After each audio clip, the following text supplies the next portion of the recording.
Good evening, everyone. Can you hear me okay? All right. I'd like to welcome you to the 8th season of Artwork, a series that we have here at Lang in which artists are invited to talk about the artistic process. Innovative artists from downtown, usually, from all kinds of media. I'm Bonnie Marranca, professor of theater here at Lang, and I'm the curator of this series. And as I said, we're starting our 8th year now. Our guest this evening is Toni Dove, who has been working with film, installation, art, theater, and media for more than 2 decades. Though it doesn't seem so long ago, if I think back to that time at the start of the 90s, when the web was in its early stages, the work with new technologies and the kind of design and digital experience that we now take for granted was still pretty new in the field of performance and extended narrative. Sometimes it is easy to forget the hard work and experimental nature of making art in the context of innovative and challenging transformations in the world. Artists work at the frontiers of creative thought and emerging practices in the arts. They are always learning and rethinking old assumptions. You might say that all art making is a kind of work in progress. Toni Dove has been one of those adepts working with this painstaking exploration to get to the complexly woven pieces she makes nowadays. I was thinking a lot about microblogging and social networks and the performative nature of them, she told an interviewer from Hyperallergic of her early experiments. Avatars, robotics, motion sensing, time travel, and interactive wearables all come together with her more recent focus on science fiction, ghosting, and the development of time and space on the filmic screen. One of her essential themes is the contemporary anxiety over whether we are living in a fictional world or a real world. And here I might add that many of those artists working with media have very critical perspectives about the future of contemporary culture and human experience in a digitized world. They address both the possibilities of the future and the problematics. Toni Dove has presented her work in performance, film, sound, and installation in many different venues throughout the US and in Europe, many of them spaces known for presenting cutting-edge art with film and computers. I suppose many of us are curious to know how artists work with engineers, scientists, and other collaborators to create contemporary work for digital platforms. I am sure we will soon find some provocative answers to such intriguing questions. Dove's recent pieces, with their suggestive titles such as Artificial Changeling, Spectropia, and Lucid Possession, unfold in experiences that incorporate interactivity, immersive environments, and sensory awareness. They represent what Dove defines as flow, the architecture of media experience. What is the nature of that experience, I wonder? It has everything to do with how we perceive content, where our attention is placed, how our body responds to the act of spectatorship, and what is it that we see and sense. Finally, what is the nature of live, not only in the landscape of mediation, but in relation to robotics as well. I am very pleased to have this artist here with us tonight. For those who wish to continue our dialogue, it may be possible to spend more time with her, since she is also the Dorothy Hirshon Artist in Residence this year at our School of Media Studies. I hope you will join me in welcoming Toni Dove, live and in person.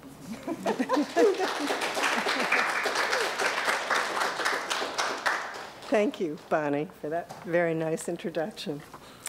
So what I'm going to talk about tonight is the interactive work that I've been doing since the mid-90s. Prior to that, I was working with immersive installations and projections on 3-dimensional screens. I was interested in pulling the movie off the wall and into the room with you. But when I started I started working with interactivity, there was a slight shift in direction. And this happened in the early 90s when I went to do a residency at the Banff Center for the Arts. And I did a residency in something called the Virtual Environment Seminar, where we experimented with virtual reality, with the headsets and the tracker and stuff. And there were a number of different people working there at that point. Mostly musicians were working with interactivity, and I got engaged in a number of really interesting conversations with different musicians. At that point, it was early on enough so that it was very difficult to do any kind of image processing or video editing on computers because the bandwidth wasn't great enough. So musicians were really the first people to start working with interactivity, and because they were also working with instruments and performance, that the instrumental nature of interactivity was a primary issue, and the performative nature of it. And I had some very interesting conversations with George Lewis, with Ben Rubin, and Ben at that point was working on an interactive project called Sound Play, and it was in his studio, and there was a rough plywood box, and when you stood on it, these different sound samples would move based on how you balanced on the box. It had different sensors in the corner that, so that they would tip on the box. And there were two different sounds. There was a sound of water and a sound of breathing that did something to my brain in a really interesting way, because there was a virtual illusion that happened in the haptic feedback loop between my body and the virtual sound that was almost like synesthesia, that process by which a color smells, or you can taste a sound, where there's that cross-pollination between senses. So, I would touch the box, and if it was a sample about breathing, the fact that my touch would change the breath, the box started to feel soft. Or you'd be balancing on the box with your feet, and you'd hear the responsive sound of water changing, and you'd have the sense that your feet were getting wet. There was your brain would be tricked. There was a loop that happened in that feedback loop that was fascinating to me, and I thought I would like to start applying that to the idea of developing characters and a responsive relationship to video and film, cinematic characters. So I started working on an installation that I'll show you a documentation of in a minute, but in the beginning, I was working with Laserdisc players and a system called the Very Nervous System that David Rokeby developed. But I looked at many, many different kinds of sensors. And I ended up using video motion sensing because I wanted an interface that was transparent. Like, you didn't have to wear a headset, you didn't have to have gloves, you didn't have to be rigged up, you didn't have to have sandwich boards or red hats or, any of this kind of hoopla. It was just, your relationship was your body's relationship to the screen. So I started developing something with video motion sensing, and you may be noticing that she's flipping around as I'm waving my hands in the air, and that's because she's responding to me moving. I started to play with a setup where I was creating what I would call very simple behaviors and constellations of very simple behaviors that would create emergent complexity. So I wasn't interested in logic trees or things where you were trying to plot out and plan, like elaborate branching systems to create narrative. I was interested in creating clusters of very simple, effective behaviors that would then start to collide and create something that was emergent. And how much of it is improvisation and how much of it is guided is kind of the whole strategy of the path that I've been on. So this is just a little an interactive demonstration that I'm going to hopefully show you in a second. Okay.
what's happening here.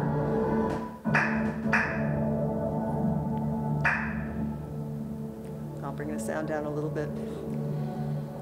Is the laptop, I'm using just the laptop video motion sensor right now, but it sees me, and then these black bars are showing just what's moving, just the part of the image that's moving. And there's 4 black bars, and there's 2 different videos in each setup. So right now, if I just activate this, I'll move this close-up shot. Oh, it's seeing itself. Let's just move it to the side, okay. Okay. So I'm moving her forward. Now it'll reverse her.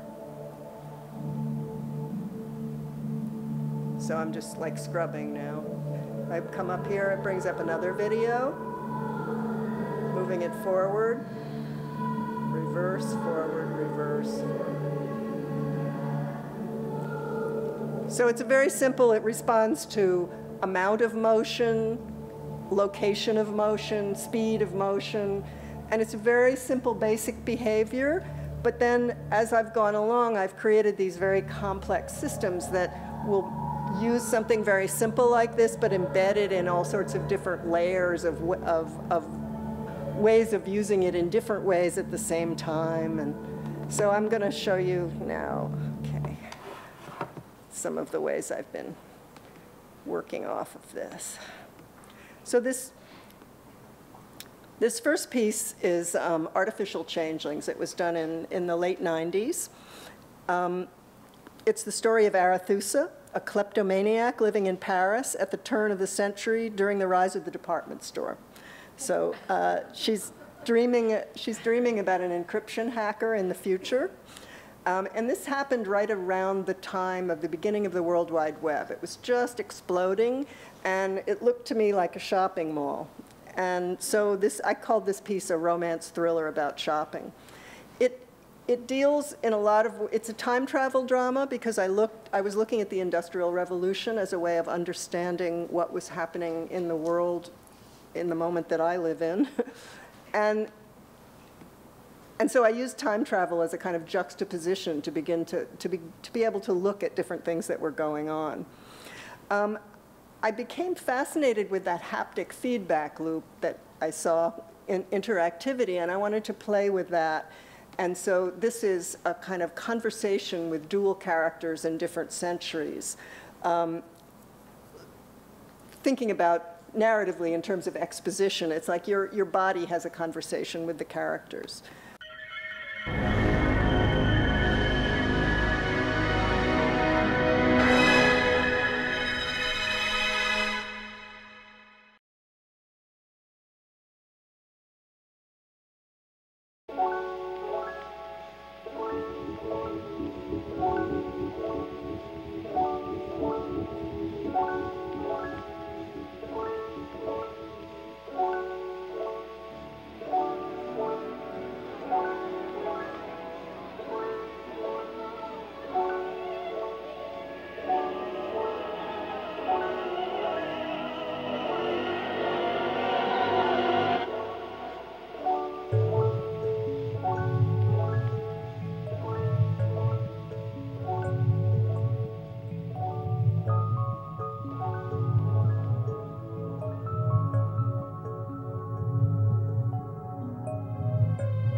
This is the story of Arethusa, who was a kleptomaniac, a woman who stole things. Not big things, not fortunes, but small things. Mostly she stole things she didn't need, things she didn't even want, really. She stole when she was about to be nervous or sad. She stole when she was excited, and she stole just for the kick of it. There must have been an erotic thrill in the danger, in that moment when she might get caught, but didn't. And of course, there was the collection of unimportant things. What were they for? Was there someone she wished to replace with useless things and a feeling of triumph? The department store had become her lover. In secret, she sliced through the surface of her skin, watching blood flow from the tiny openings. At night, she had dreams, rich with passion and vengeance.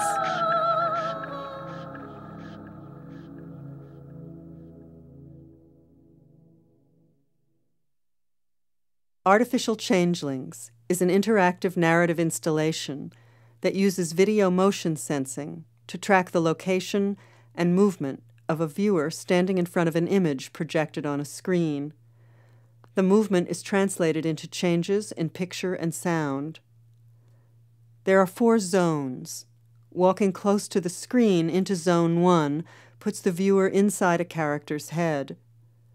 Zone 2 places you in direct relationship to the character, as if in conversation. Zone 3 is a trance or dream space. The 4th zone is a time tunnel. One must pass through the 4th zone and re-enter the dream space to arrive in the other century of the story. Physical movement within each zone alters the video and sound in a variety of ways. It may generate speech, change the emotional tone of the sound environment, or move a character's body. What I have to tell you is so dreadful. I shouldn't have the courage. I went to the shop to buy various things. I lost all sense of time. Wondering. Need seems such a slippery term in the face of such seduction. It was I who took it. Hid stole it. It was I who took it. Hid stole it. Simba.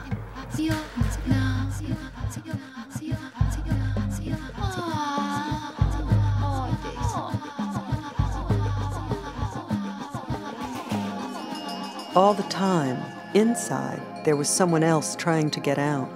Someone who wanted to speak. A child beating on the walls. At night, she dreamt about a young woman in the distant future who did more than steal. This woman was an anarchist. She could see her silhouetted against the sky. It was a foreign sky of strange colors, and all around the woman, whose name was Zillith, was a structure, a house that lived and breathed. This house was like a circulatory system, a living thing, a huge electronically simulated organism that looked like it was made from wire and light, and Zillith stood inside it and seemed to be covered with something like a wireframe herself. Arethusa peered closer in the haze of the dream and saw that Zillith was dressed in a corset or vest and panniers made from something unfamiliar that looked like 18th century undergarments, but encased her body like protective armor. What had been inside had turned out.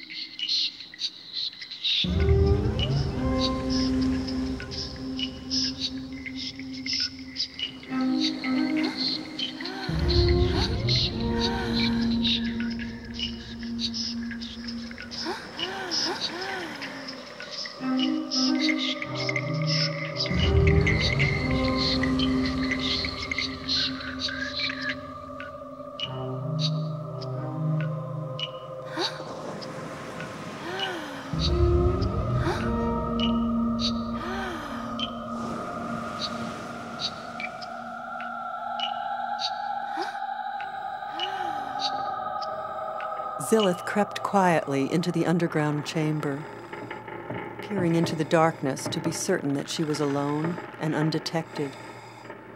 She reached in back of the apparatus that wrapped around her body like mutated panniers and tugged on the recycled fishnet bustle. This thing is so clunky. If it wasn't a debris hybrid, I could do the whole thing in my pinky ring. Trickle down, little molecular microchips. And we'll get up ahead of steam and see what shape the highways are in. What body part neural shall I map to my fingertips? Nothing too distracting. I'm an eavesdropper today. She is hacking routers, taking over data paths, and passing through gates by decrypting secret keys to map the invisible loci of power. A researcher of distribution in the information market, a virtual urban planner from the informal sector.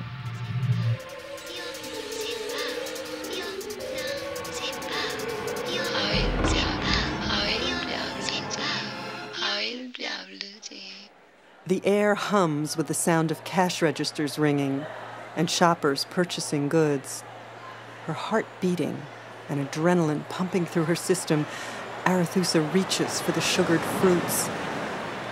She clutches the trophy and stuffs it into her bag.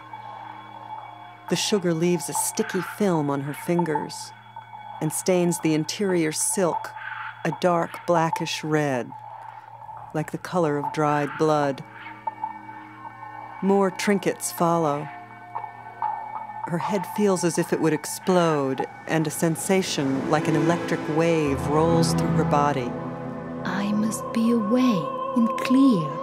I am almost free. And, the release. It is like flying. I could do anything. I almost feel that I could fly. So this is the beginning of what I would call a constant theme in my work, which I would say was about the unconscious of consumer economies. So I'm looking at the layers of evolving technologies and of consumption and giving it a subjective point of view. One of the things that was fascinating to me about artificial changelings and the way that viewers used it or looked at it was the feedback that I got that people were having what they called an out-of-body experience, or they would say it was like the Vulcan mind meld, where there was this feeling where you got stuck to this character on the screen. And it's true with the motion sensing, you are in your body and in the screen at the same time, and you feel essentially doubled, or as if your body is extruded and you're connected to the screen. And that's a very different experience from the normal experience of watching a film, because you're actively kind of connected. It was such a powerful sensation that I started to think in terms of the fact that an interface has embedded within it a recipe for the suspension of disbelief in the same way that a genre fiction has. And that if you put those two things together, a genre fiction and an interface, that you could create a very powerful language that would be a really interesting, a narrative tool, essentially.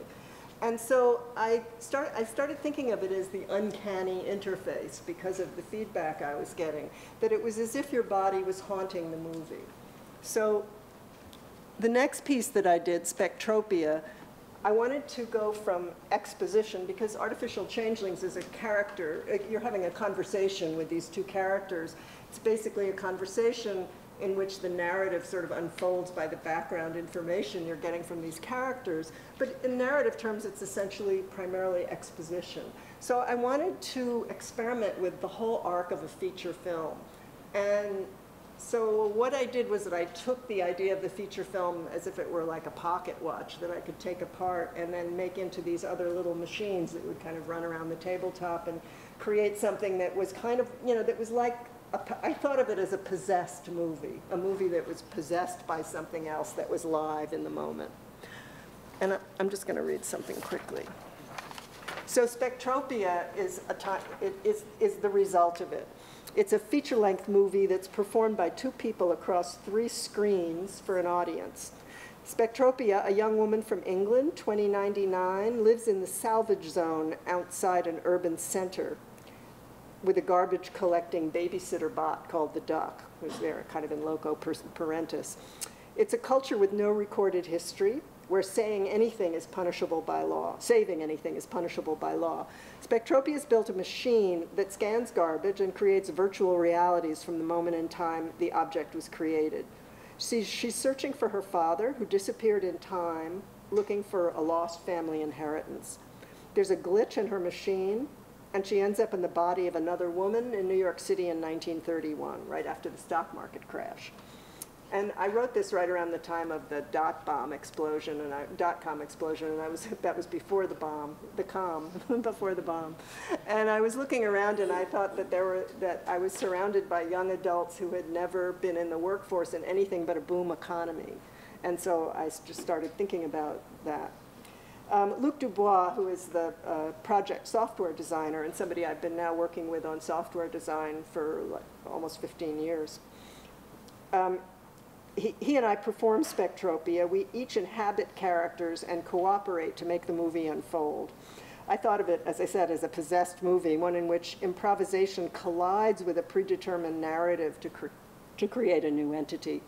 And that new entity is one in which performers are inhabiting characters who are inhabiting other characters in a story within a story. So it's full of complex layers.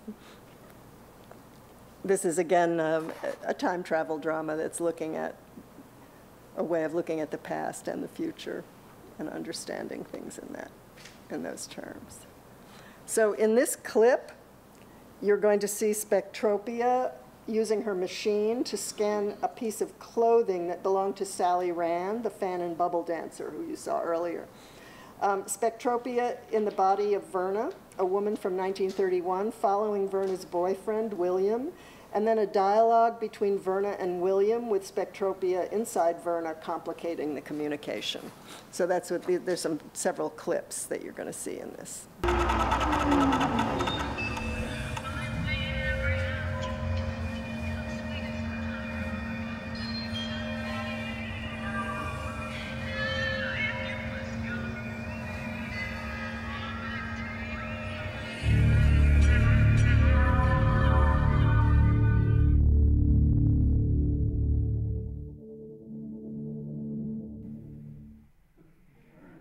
Toni and Luc Dubois use motion sensing. Their body movements will move characters, or navigate through space and alter sound. They're the Deus Ex Machina. We're the puppet show. Watch Toni again. She's pulling my strings when she moves her hands in air.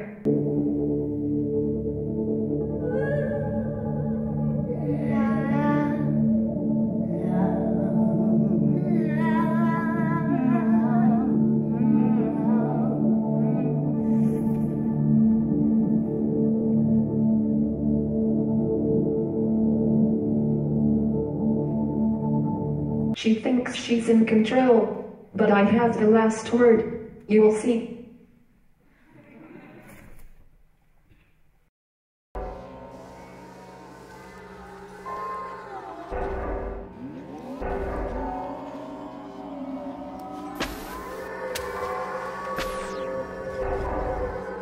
Where's he going?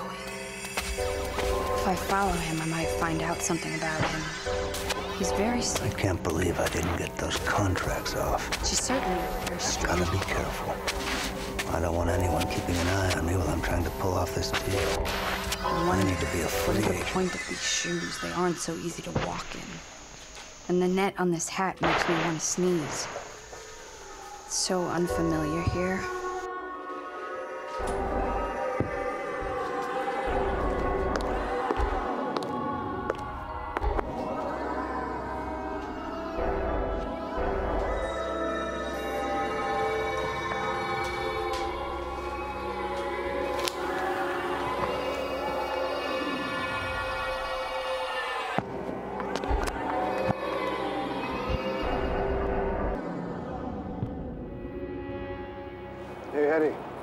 Sneak out of the house. Oh? Yeah, she fell asleep.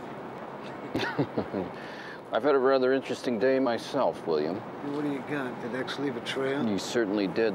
The man could not keep his pants on.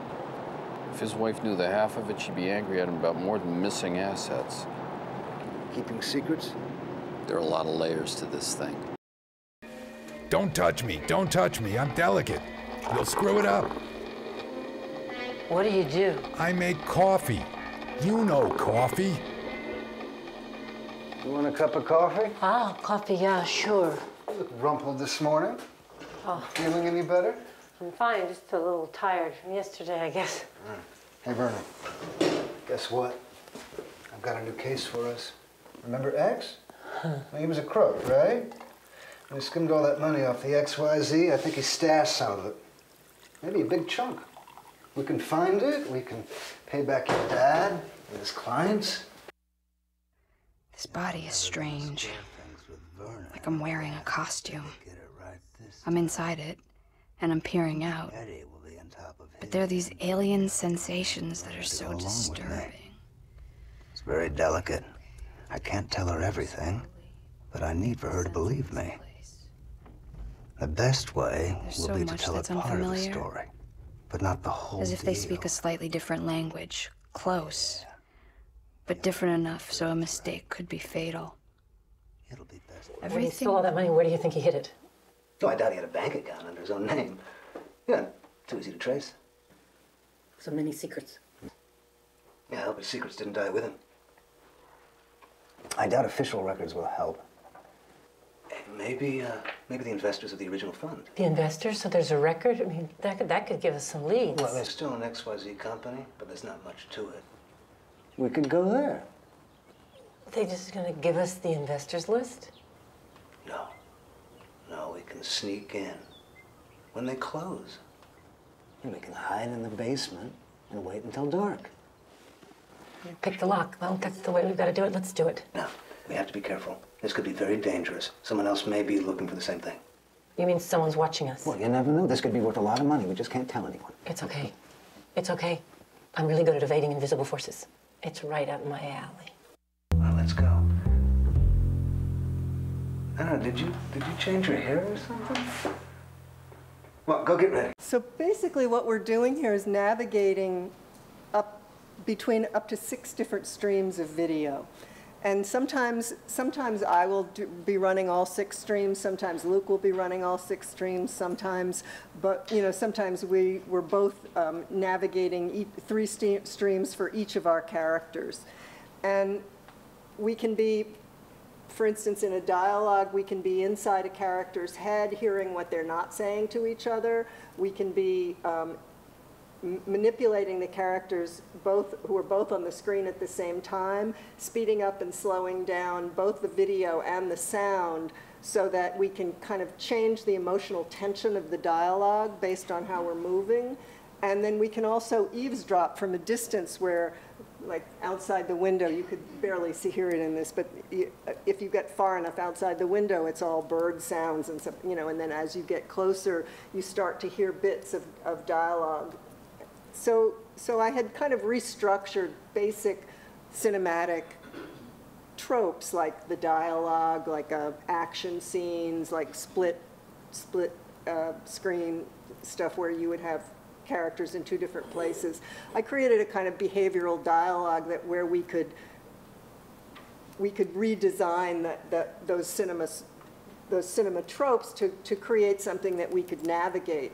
And it was a little, the way it works when we perform it is that it's a little bit like a dance, because if you try to control it, if you're both like competing to try to control it, it just vibrates and kind of doesn't go anywhere. It goes static on you. So we have to kind of cooperate. And so we're passing control back and forth. And and because it's so physical, it really becomes like a dance. And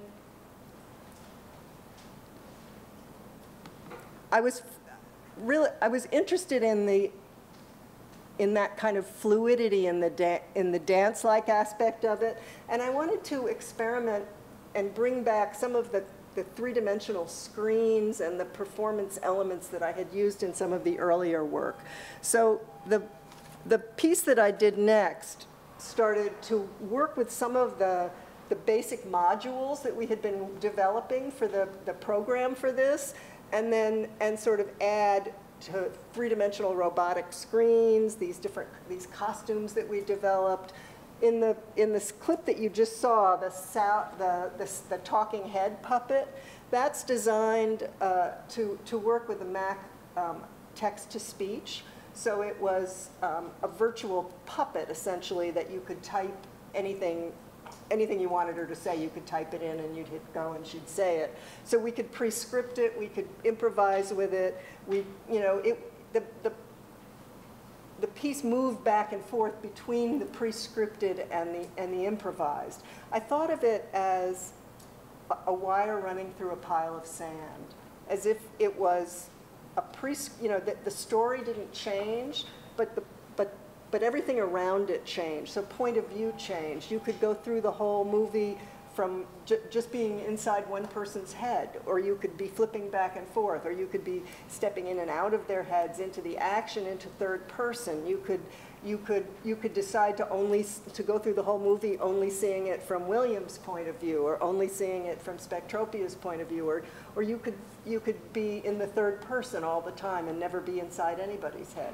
So there was this opportunity in it for it to be malleable in a way, and yet it wasn't like you got to choose who got the girl, or there were 10 different endings, because I think that's very difficult to do with narrative. So I wanted to try something next that was like a little bit more of a complex network system that started to work with three-dimensional screens again. And I'm going to show you, and we also took the talking head stuff a little bit further. I'm going to show you a little 5-minute piece that was from Science Friday. They came and visited my studio. And it kind of gives you an introduction to the technologies and some of the things behind it. It's kind of an introduction to lucid possession, and then I'll show you a clip from the piece.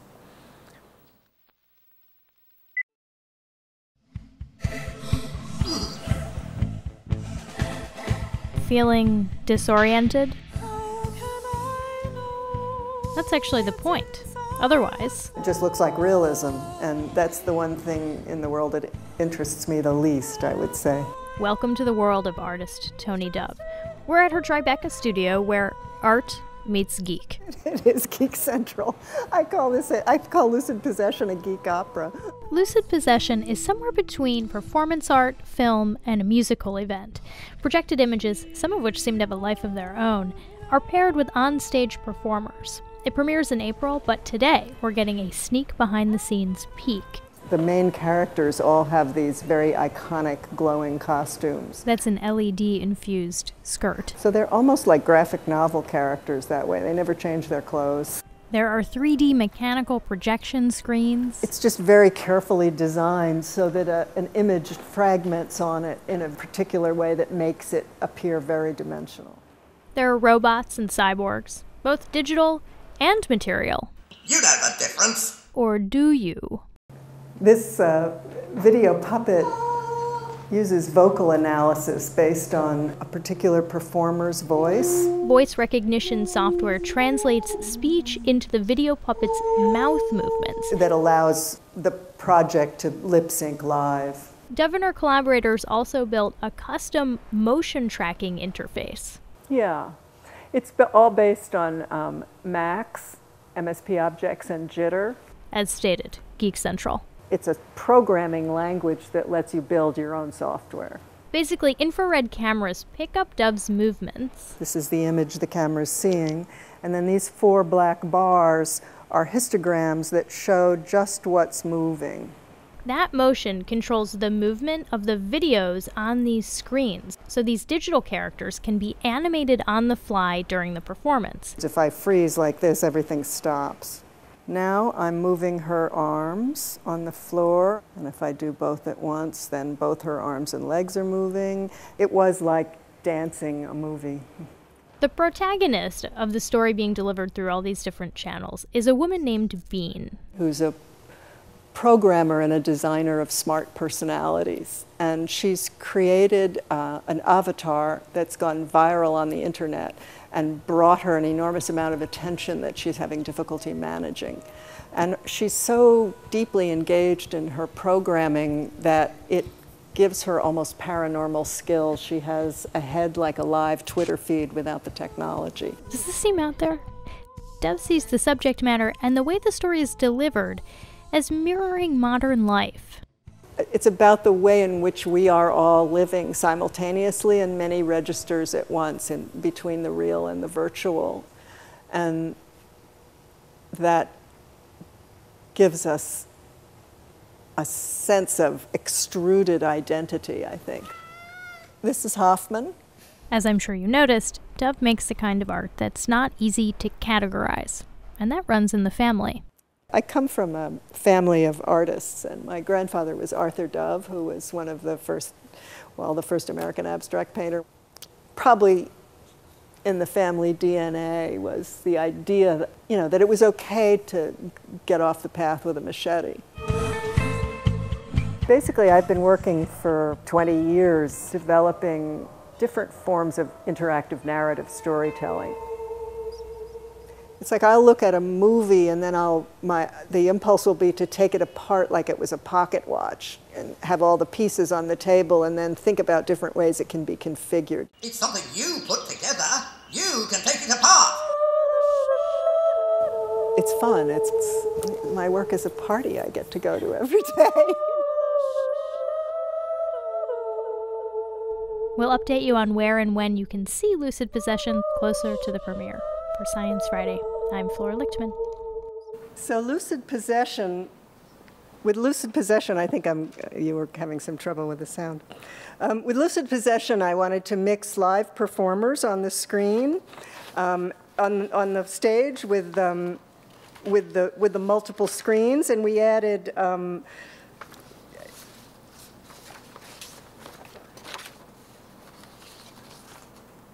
We added these robotic screens that could be controlled both from iPad, from the audience with my tech crew, or with motion sensing, or with music, or with voice.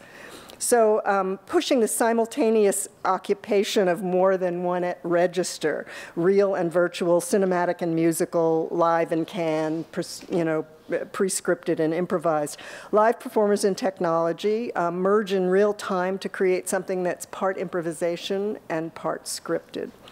Dialogue occurs across screens and across performers, moving through different registers from virtual to real, from movie to music performance. So I was interested in kind of mirroring what I think of as a kind of augmented reality that we all live in, where we're all simultaneously in virtual realms and in the real world at the same time, all the time, with social networking, with mobile phones, with the way we live. We're carrying these different registers with us simultaneously. And augmented reality as a technology, by comparison, is kind of like having a floater stuck in your eye.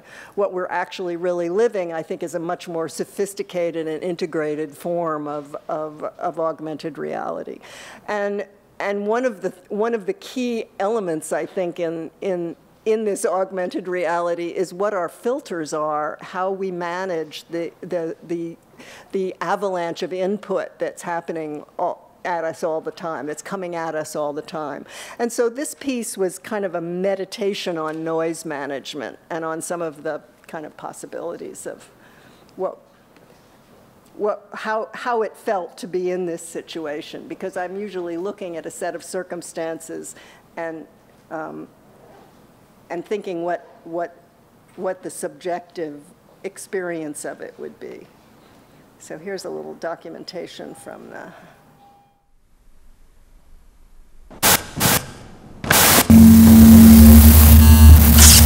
My head got stuffed with people.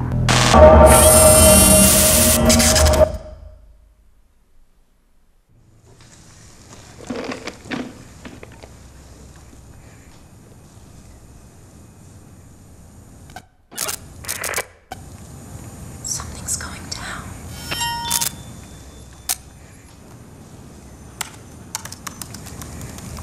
you know what it's been like? Since it went viral. Static, noise. Blackouts. There's something I haven't told you.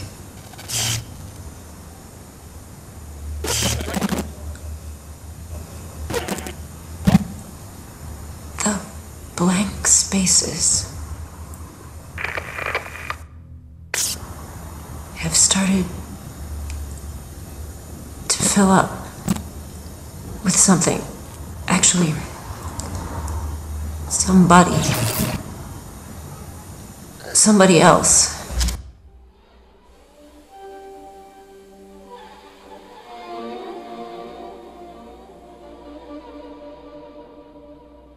There's a blackout, but then there's noise. And suddenly I'm seeing out of somebody else's eyes. In some other time. And it feels like something's chasing me.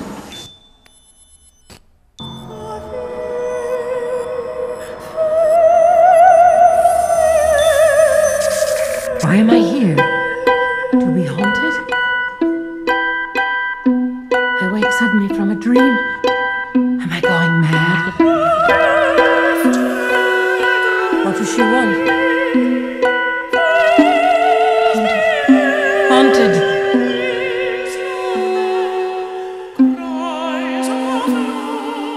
Haunted.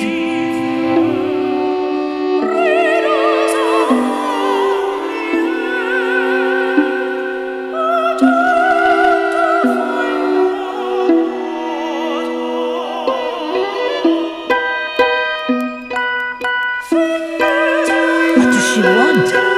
She doesn't see. One need not be a chamber to be haunted. One need not be a house. The brain has corridors beyond material place.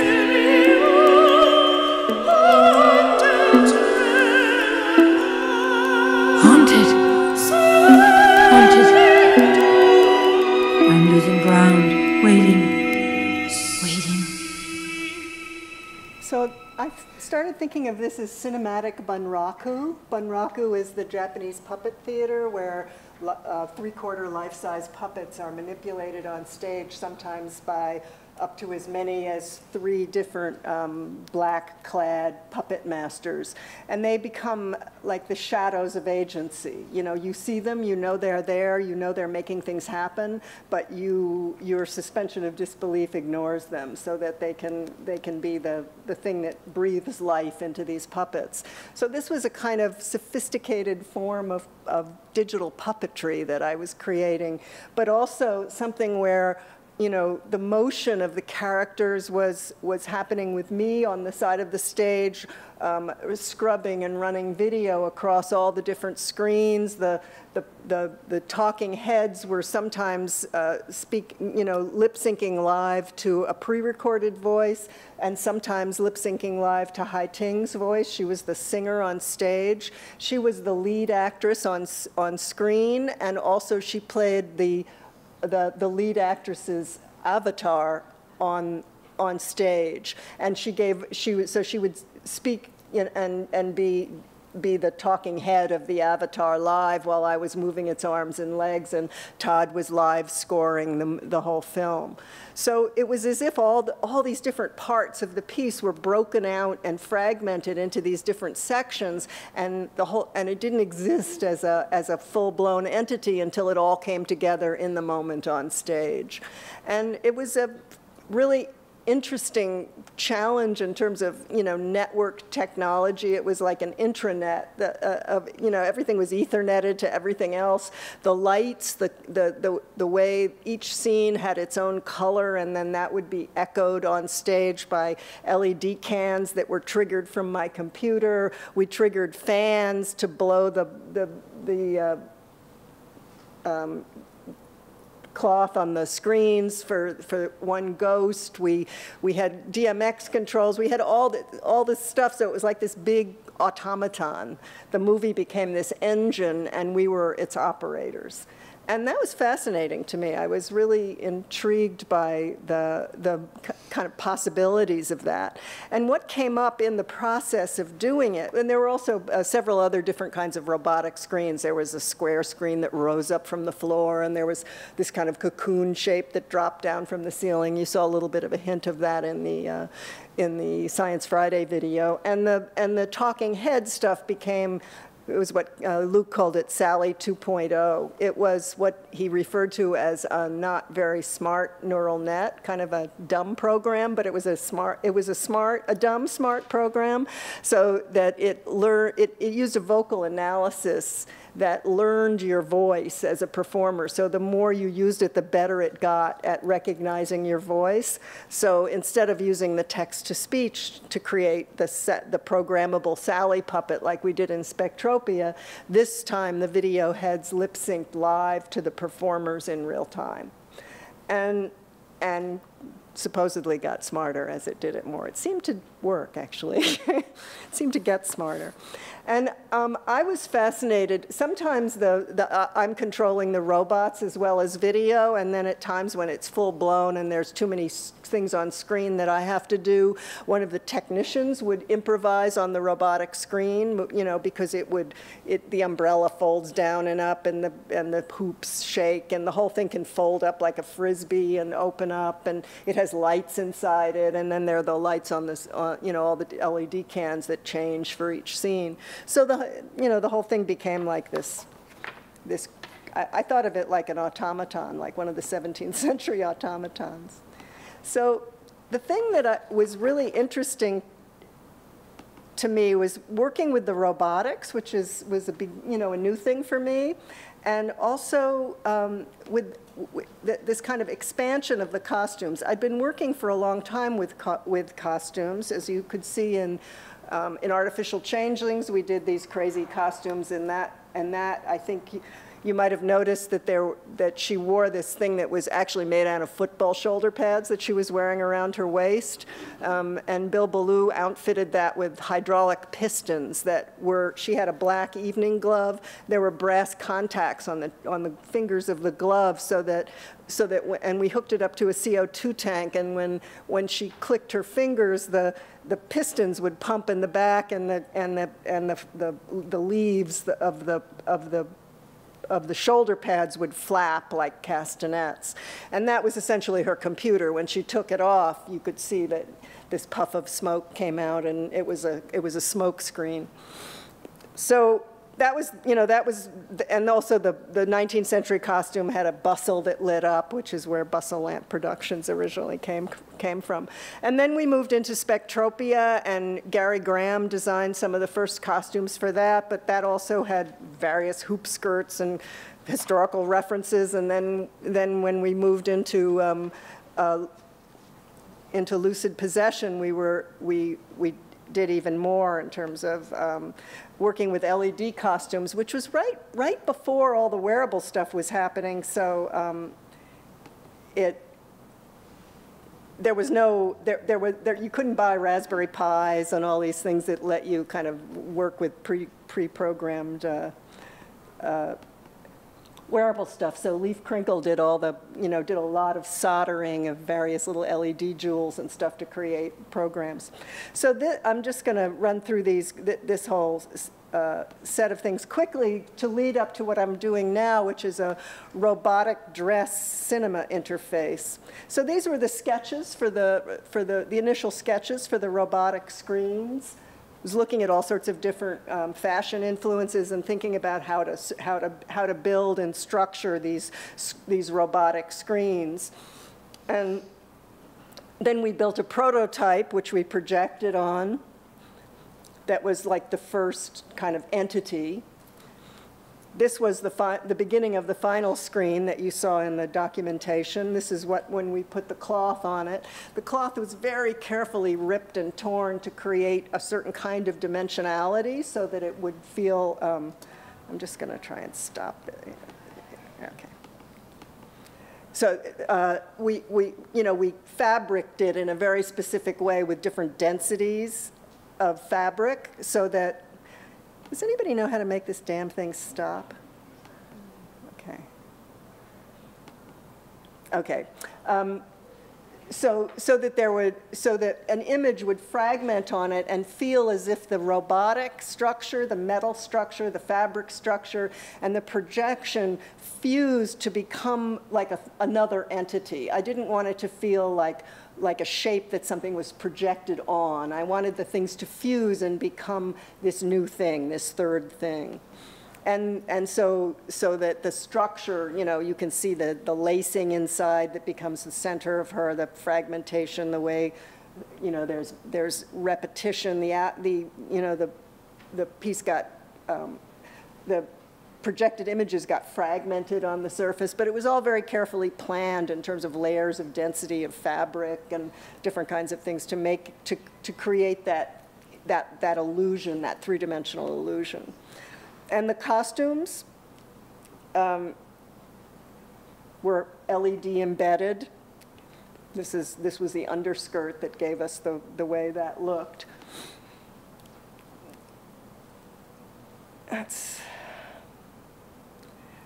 This is Andrew Schneider's costume. It had a bicycle wheel gear that on one end had a camera and a small video monitor. On the other hand, there was like a hook that held up the tail of his coat.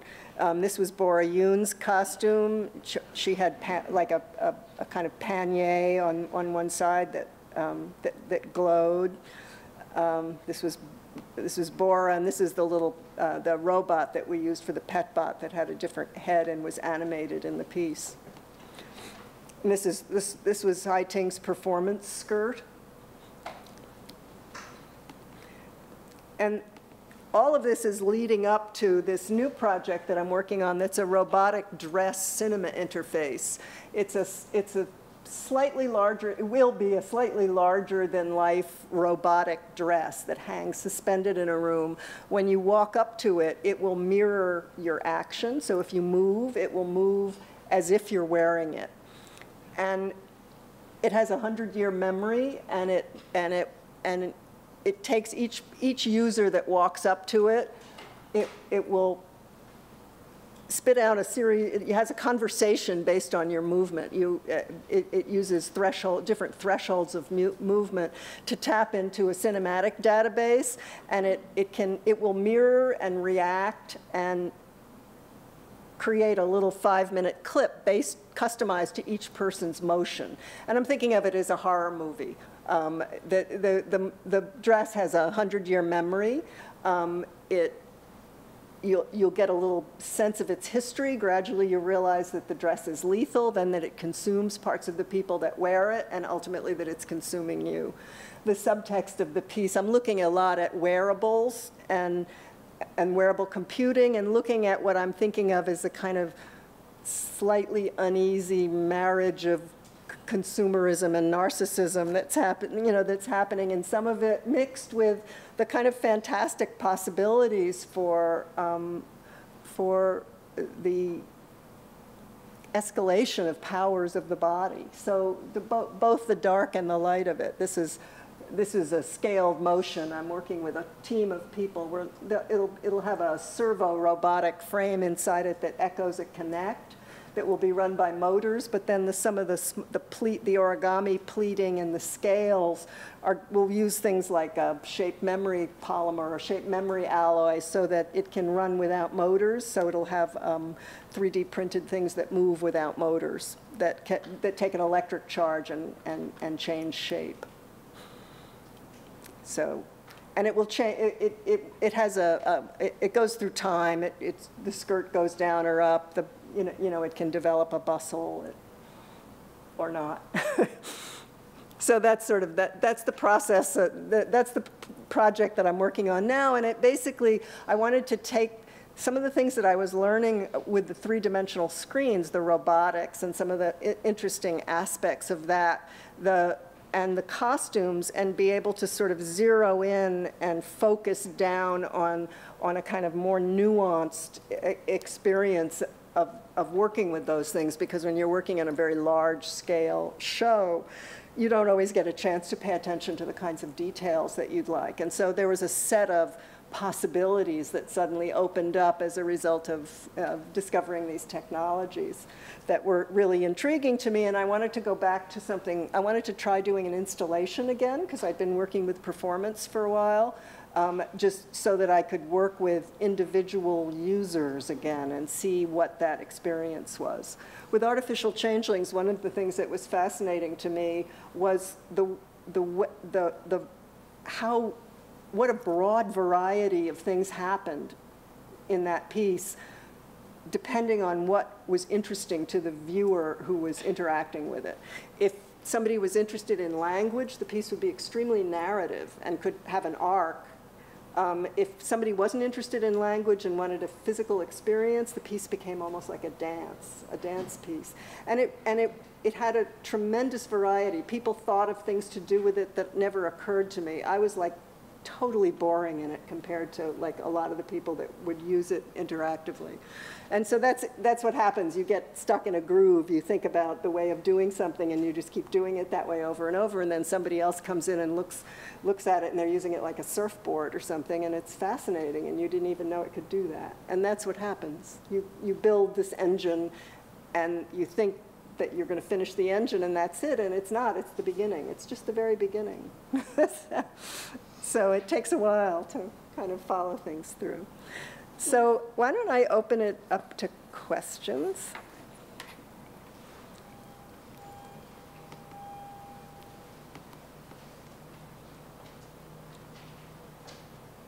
Yes? What's your favorite graphic novel series? Interesting. Yeah, I'm not. I don't actually read a lot of graphic novels. I really like The Watchmen. I'm a big Crazy Cat fan, which is way early. And I like some of the Sandman series and stuff. But I can't say that I've been really looking at a lot of them. I think it's in the same way that I don't read a great deal of science fiction.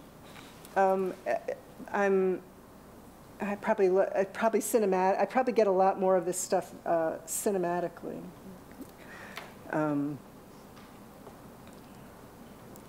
Tank Girl, big fan.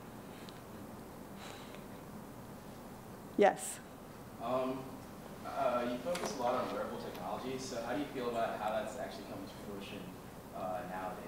I think it's both fascinating and kind of creepy.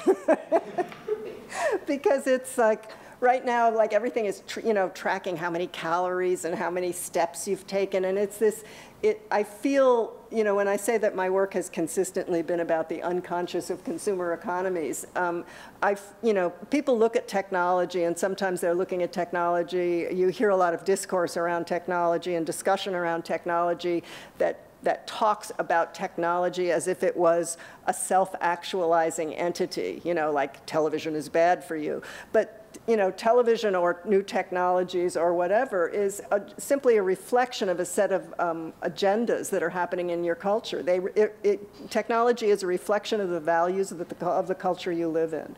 So, it's a good way of seeing what the priorities are in your culture. Most of technology is being designed to produce better consumers. Sometimes producing better consumers is destructive to the social net, problematic to the individual, damaging to intimate relationships, colonizing, in fact, of your very body at this point.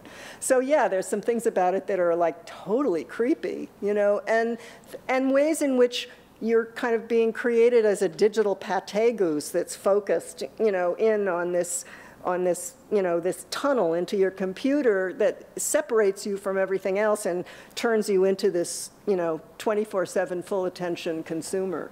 And, so yeah, there's things about it that are ominous and really creepy. But then there's also things about it that are fascinating and sexy and interesting and fraught with enormous possibility. So, it's never like all good or all bad, technophilic, technophobic. It's kind of back and forth, I think.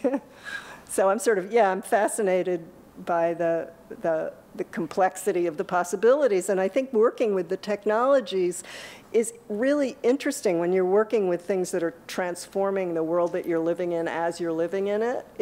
It gives you a kind of insight. And I think it's important for that insight to be, you know, partially critical, certainly analytic. And, you know, because you need to be having an opinion about how this stuff is shaping you and your life. It's important. Can you comment a little bit about agency and time? It seems to me that the way you're interacting with this medium changes any kind of linear time and also notions of agency. How you came to it, how it developed. Well, as I was talking about earlier, that sense of kind of a haptic virtual illusion that happens in the feedback loop between body and screen was something that really fascinated me. And at that point, I was good friends with Brian Masumi. I mean, we're still friends, but we were talking a lot then. And he introduced me to Bergson, who is a philosopher, French philosopher. And I was interested in Bergson's ideas of affect and perception, of the idea that perception is a remote agency, that it happens out there, and affect is the sense that we have of our body being alive. It's a kind of almost like a libidinal charge. It's like the vividness of aliveness. It's the thing that makes us know we're alive, that sensation that makes us know we're alive. And perception and affect work together to bring the world alive, because perception is always something that's out there. It's not really, a lot of the times, it's not something you see something over there, you're not really feeling it. But you know, affect kind of telegraphs and works together with perception. And this was one of the aspects of Bergson's writing and about these conversations that I was having that was really interesting to me, because I was thinking about it in terms of our physical bodies and our relationship to media, and how that works and what it's about, and what's interesting about it and what's not interesting about it, and how we can how we can use that to do really interesting things, because it's a tool. All of it's it's like they're just like different paintbrushes. Cool ones. Yes. What? Yeah. Yeah. I feel like art and technology have been two things that have been sort of pivoted against each other. Being a digital artist, how do you feel about that? And do you ever feel conflicted, like you're contributing sort of to like the demise of like traditional art, or? Nah. No. I mean, I think it's like,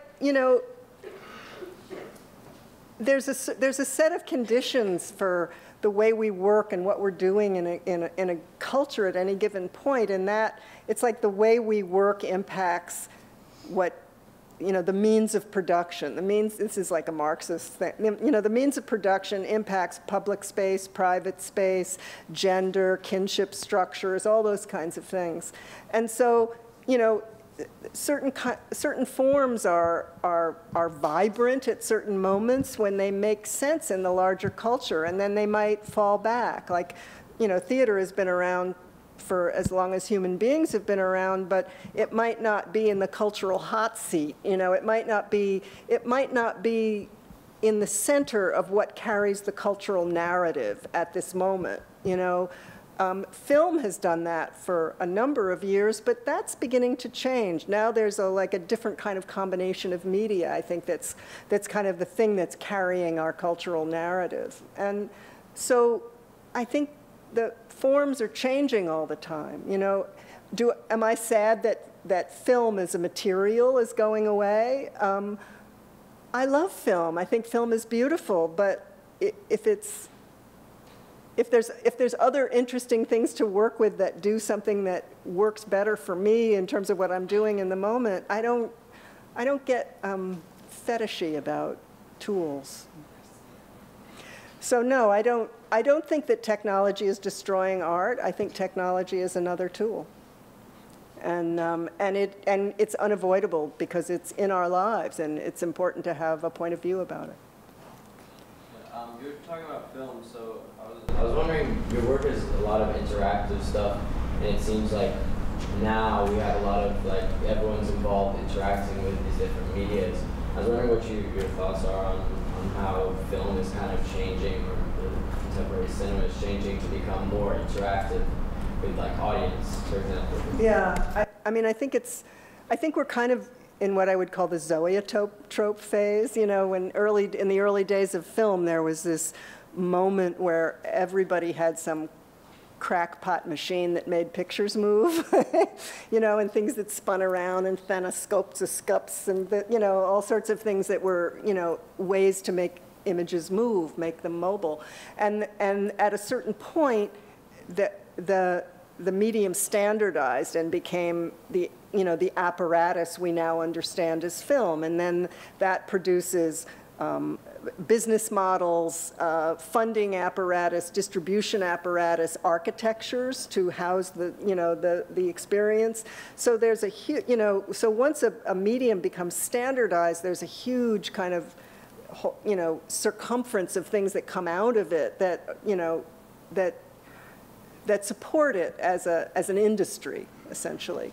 So we're in these very early stages of something, and also I think things are moving so fast now that the impulse, you know, is to look for malleable spaces, malleable distribution systems.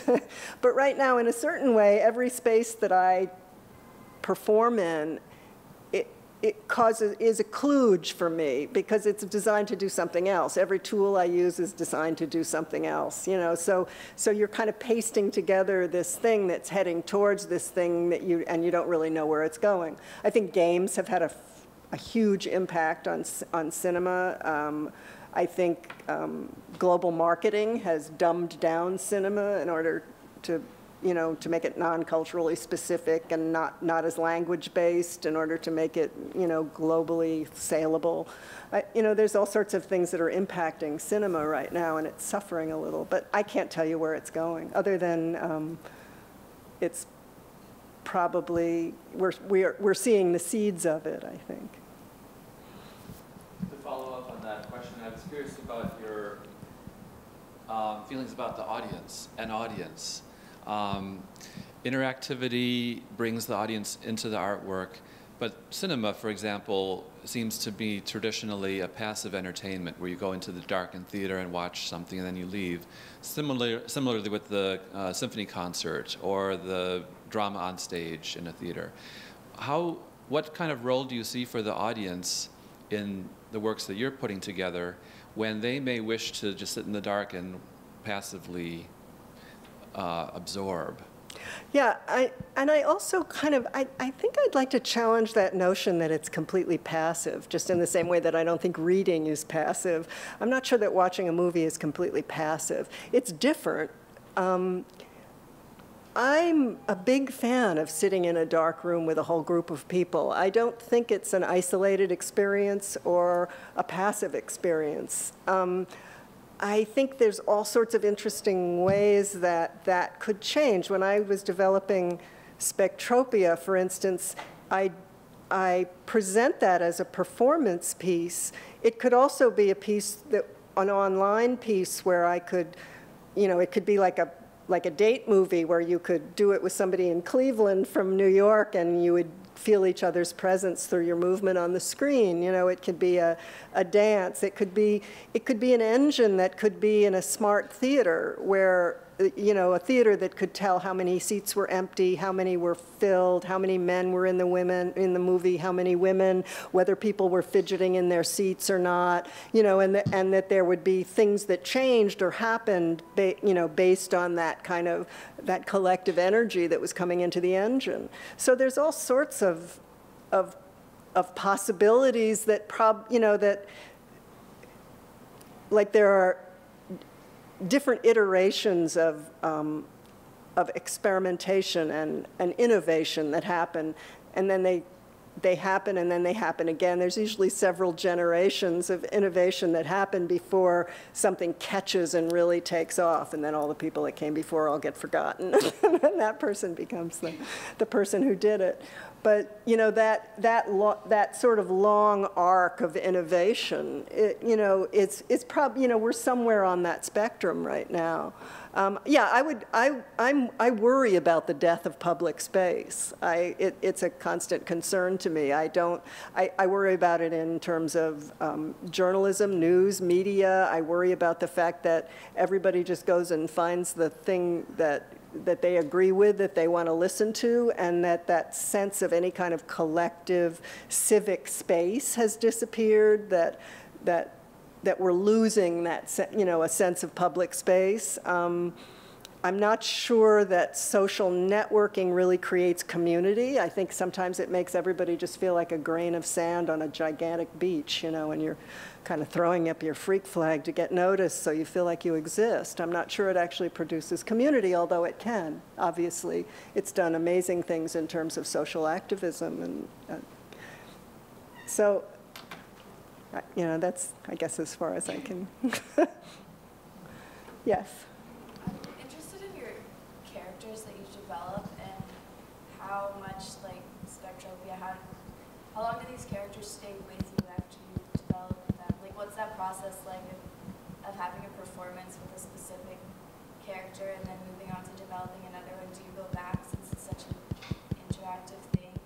And I don't know if that makes sense, and how much do I go back to earlier characters? Yeah, like will you go back to them and well, I go back to them in the sense of reperforming the pieces periodically, but then there's certain things like Arethusa from Artificial Changelings. She appeared in Lucid Possession. She kind of came back, and Lucid Possession took place in my studio, so it was it was as if there was this kind of crazy layer of fiction laid on top of my life. I actually thought of having a film in it at one point of me kind of walking through the studio in my pajamas or something, because it was like just it was just regular life with this sort of fantastic layer on top of it, and then this other fantastic layer on top of it, because in the narrative, Arethusa lives in that building in the 1800s. So it was the augmented reality of time as well as the kind of simultaneity of different sorts of registers. The characters, I mean, the characters, a friend of mine calls my librarian thrillers, because the characters are all kind of researchers or encryption hackers or programmers or people who they're tinkerers. They're all people who are on an adventure to kind of unpack the system. So there's certain things about them that are similar. They're kind of researchers in a sense. So they're, you know, in a certain way, they're self-portraits. But yeah, I think the first time when I created the characters for Artificial Changelings, it was the first time I had done a piece like that, and when the actress was standing in front of me dressed as the character and we were shooting it, and it was like this character had actually come to life. It was amazing. It was kind of this magical moment, very Pygmalion moment. And I think a lot of the kind of subtext of what I do is like creating these automatons. It's like making friends, you know, making these. It's like you're bringing something to life. You're making this thing come alive. So yeah, I'm very fond of my heroines. Not just the girls, the boys too. The duck. William. Does that make it hard to choose an actual actor, a person to portray these characters? Is there kind of part of yourself? It's hard. I mean, that's always a hard process. You know, it's just finding. Yeah, you want to find somebody who represents your idea of the character, but on the other hand, you're also just looking for someone who has a certain a skill set, or who can actually pull off something that you want to do. And often what I'm trying to do is it's a little bit challenging sometimes for actors because, you know, like a lot of people feel that acting for film and acting for television is for theater is very different. In theater, you have the whole arc. You know, theater actors kind of run the show. In film, it's a director's medium, and it's much more intimate, it's much more fragmented. The director is going to put pieces of things together in the end. You have to do much less. You know, it's like you need to just feel something. If you're acting, people can see you acting. I mean, I feel that in theater as well. So, I mean, I'm constantly telling people to do less, don't do anything, stop doing things, stop doing anything, just be here in this moment, you know. And that comes through on people's faces. So yeah, so it's you know, that whole process is a kind of fascinating process of finding the right person and finding, and so going from theater to film is that process of fragmentation, but then going into interactivity kind of fragments it another layer because you're cutting it up and, you know, sometimes you're turning them into a machine, sometimes you're giving them a different voice, sometimes you're literally making them into a machine, you know, where somebody else is going to inhabit them and you know, and reanimate them physically and verbally. So, so it's, you know, sometimes what I need is something more like silent film actors or dancers, or it's a funny kind of set of requirements. So. Did that answer? Yeah. In Lucy's possession, speech, body movement, and the score. Can you hear me? Do I have to use this? Okay. Speech, body movement, and score were the three entities being controlled. Speech. Was it speech, the body movement of the characters, or and the score were being controlled? Do you think one can be more important than another cinematically? I think it's like a kind of figure-ground relationship. You know, the music, because it was moving back and forth, like the emphasis was moving back and forth, and that was part of the premise of the piece, that it would move from like the live actors on stage to cinema, and then you'd be in a movie, and then it would become a music performance, and so there were all these different kinds of registers that happened. I mean, I was physically moving video puppets and characters on stage. We were moving the three-dimensional robotic screens. We were speaking live or singing live sometimes, and then there was the live scoring. But then there were also all these different things that were being triggered by the computer, you know, lights and fans and, you know, all these different things, so that this whole engine kind of came together. And different things would be emphasized at different moments. So it was just, yeah, it was like this, you know, just this like crazy engine, and sometimes this would pop out, and sometimes it would retreat, and this would come out, and, you know, it was a constantly shifting emphasis, and it was all the elements coming together to make this other thing that didn't exist when, you know, as soon as you stopped, you know, the movie wasn't really what it was, and the screens weren't really what it was, and the soundtrack wasn't really what it was. It was like, it kind of didn't exist until we inhabited it. So yeah, it's another possessed movie.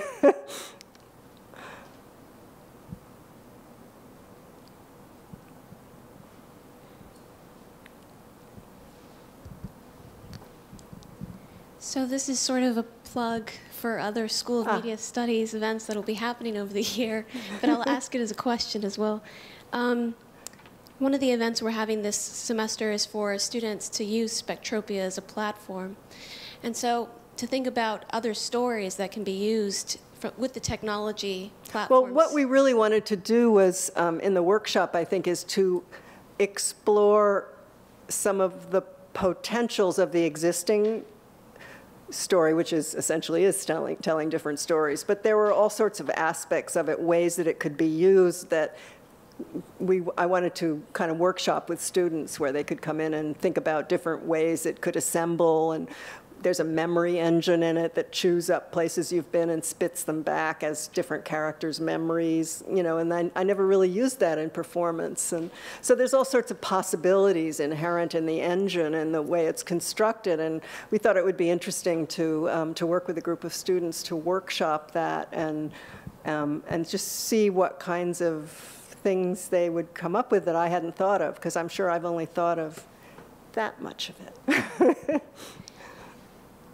So I wonder if when you're working in collaboration with other people, if that's also a way that kind of shifts the ways that you're imagining the technologies or the stories themselves too, because they seem to develop so intimately together, the story and the platform that you create. The behaviors and the nature of the interactivity kind of, and the whatever the narrative is, kind of evolve as a conversation along with fundraising, which is the no fun part.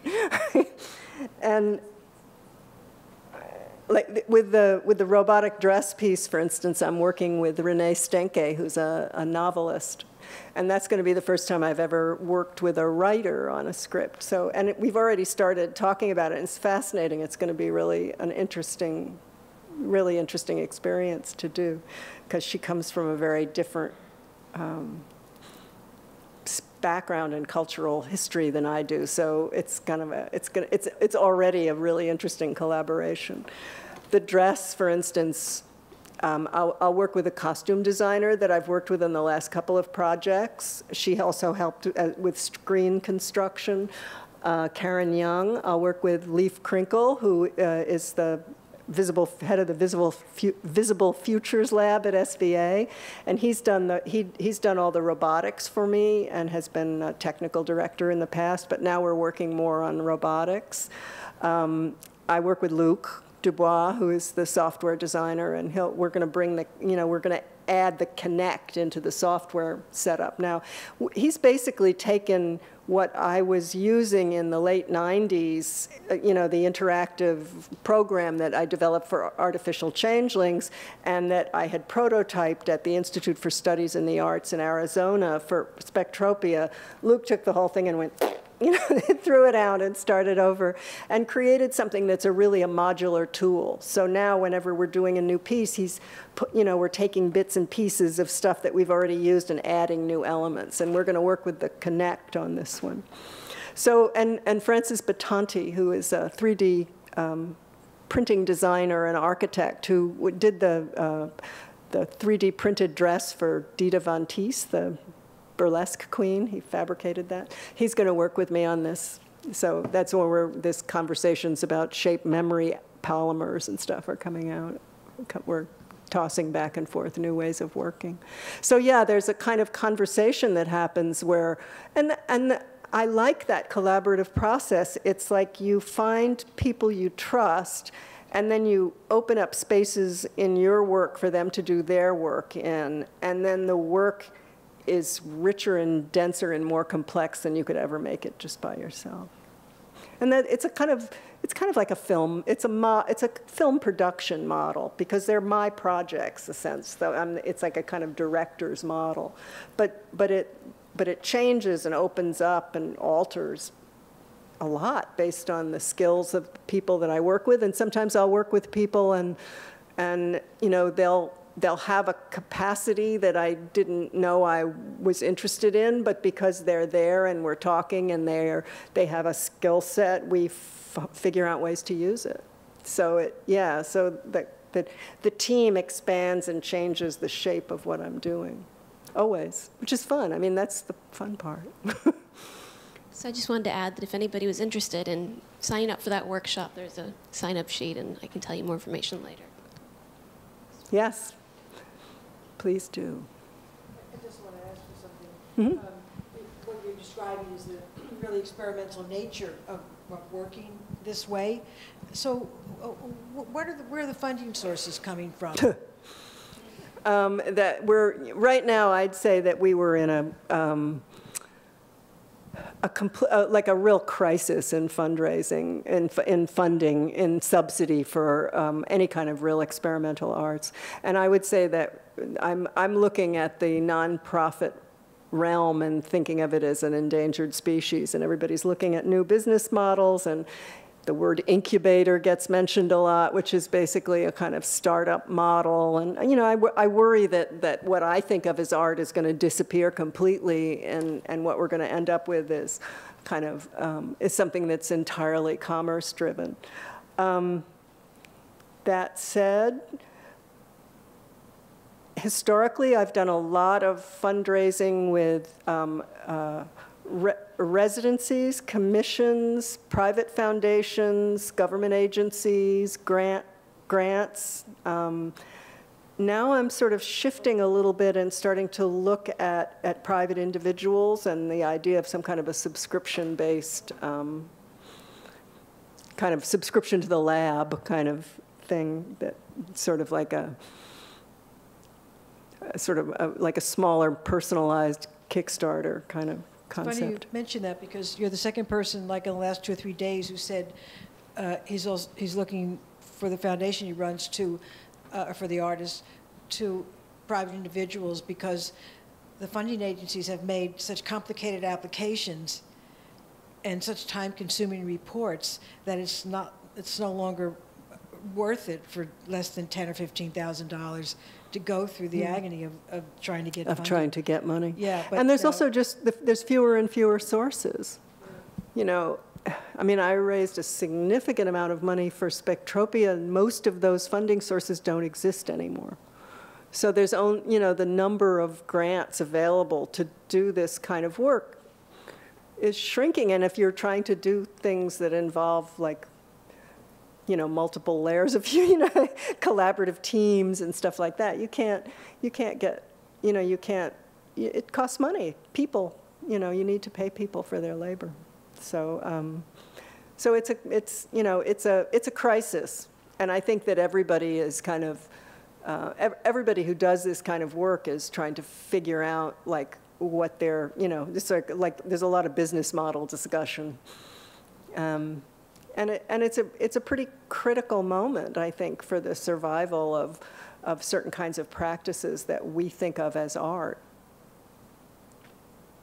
Otherwise, you're going to get a lot of tchotchkes and TED Talks, selfies with duration.